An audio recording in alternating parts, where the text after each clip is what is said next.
నమస్కారం. మనలో చాలామంది ప్రతిరోజూ ఒక సుప్రసిద్ధ మంత్రాన్ని జపిస్తూ ఉంటారు. దానిలో అపారమైన శక్తి ఉందని గట్టిగా నమ్ముతారు.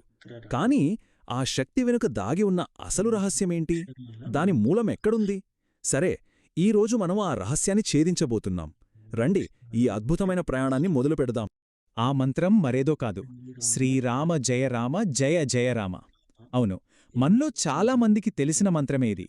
వినడానికి, పలకడానికి ఎంతో సులభంగా, చాలా సరళంగా అనిపిస్తుంది కదా. కాని ఆ కనిపించే సరళత వెనుకే ఒక అపారమైన ఆధ్యాత్మిక శక్తి దాగి ఉందన్నమాట. సరిగ్గా ఇక్కడే అసలు ప్రశ్న మొదలవుతుంది. చూడ్డానికి ఇంత సింపుల్గా ఉన్న ఈ మంత్రంలోకి అంతటి శక్తి ఎలా వచ్చింది? దాని మూలం ఎక్కడుంది? సరే, ఇప్పుడు మనం ఆ రహస్యాన్ని ఛేదించే ప్రయాణంలోకి అడుగుపెడుతున్నాం. ఈ రహస్యాన్ని ఛేదించడానికి మన మొదటి క్లూ ఎక్కడ దొరుకుతుందో తెలుసా?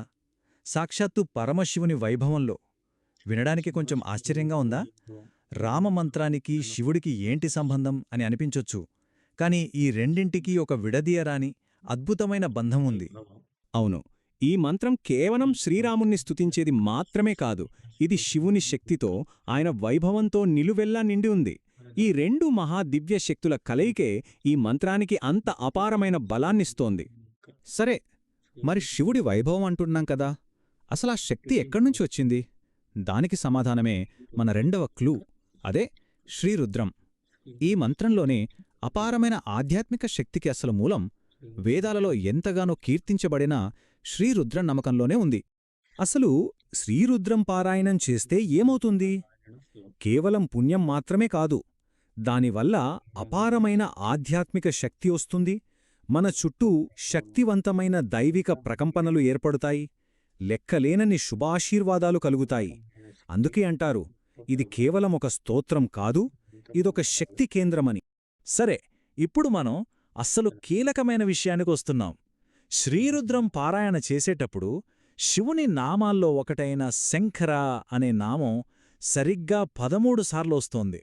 అవును, 13 సార్లు. ఈ సంఖ్యలోనే అసలు రహస్యమంతా దాగి ఉంది. సరే, రుద్రంలో శక్తి ఉంది, 13 సార్లు శంకరనామం వస్తుంది, అంత బాగానే ఉంది. కాని దీనికి మన రామమంత్రానికి సంబంధమేంటి?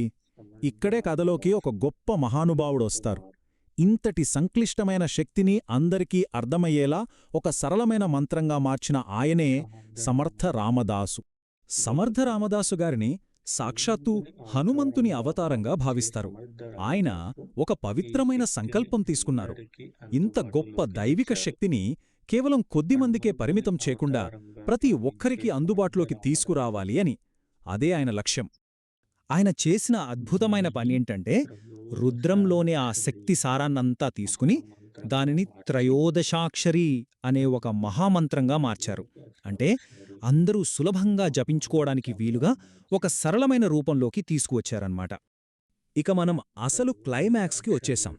రుద్రానికి రామమంత్రానికి మధ్య ఉన్న ఆ అసలైన సంబంధమేంటో ఛేదించే సమయం వచ్చేసింది. ఈ మంత్రం నిర్మాణం వెనుక ఉన్న అసలు రహస్యమేంటో ఇప్పుడు చూద్దాం. ముందుగా ఆ త్రయోదశాక్షరి అనే పదానికి అర్థమేంటో తెలుసుకుందాం. ఇది చాలా సింపుల్. సంస్కృతంలో త్రయోదశ అంటే 13, అక్షరి అంటే అక్షరాలు. సో త్రయోదశాక్షరి అంటే 13 అక్షరాలతో కూడిన పవిత్ర మంత్రమన్నమాట. ఇప్పుడు చూడండి, అసలు అద్భుతం ఇక్కడే ఉంది. ఈ రెండింటి మధ్య ఉన్న సంబంధాన్ని ఒక్కసారి గమనించండి.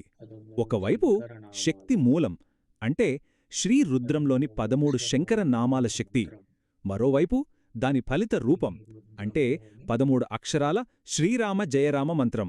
చూశారా ఎంత పర్ఫెక్ట్గా కనెక్ట్ అయిందో?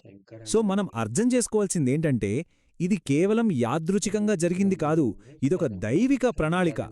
శ్రీరుద్రంలోని ఆ 13 శంకరనామాల శక్తిని ఈ 13 అక్షరాల మంత్రంలో సంపూర్ణంగా నిక్షిప్తం చేశారన్నమాట. అదొక అద్భుతమైన ప్రక్రియ. సో ఫైనల్గా చూస్తే, ఈ యొక్క శక్తివంతమైన మంత్రంలో శివుడు, రాముడు, ఈ ఇద్దరు గొప్ప దైవాల తత్వాలు ఎంత అందంగా, ఎంత గాఢంగా ఐక్యమయ్యాయో చూడండి. శివకేశవులకు భేదం లేదు అనే గొప్ప సత్యాన్ని ఈ మంత్రం మనకు నిరూపిస్తోంది. సరే, ఈరోజు ఈ మంత్రం వెనుకున్న రహస్యాన్ని తెలుసుకున్నాం. కాని ఇదంతా మనల్ని ఒక ప్రశ్న గురించి ఆలోచింపజేయాలి. మనం ప్రతిరోజు ఎంతో భక్తితో జపించే మంత్రాలలో మనకు తెలియకుండా ఇంకా ఇలాంటి దైవిక రహస్యాలు, ఇంత లోతైన అర్థాలు ఎన్ని దాగి ఉన్నాయో కదా. ఒక్కసారి ఆలోచించండి.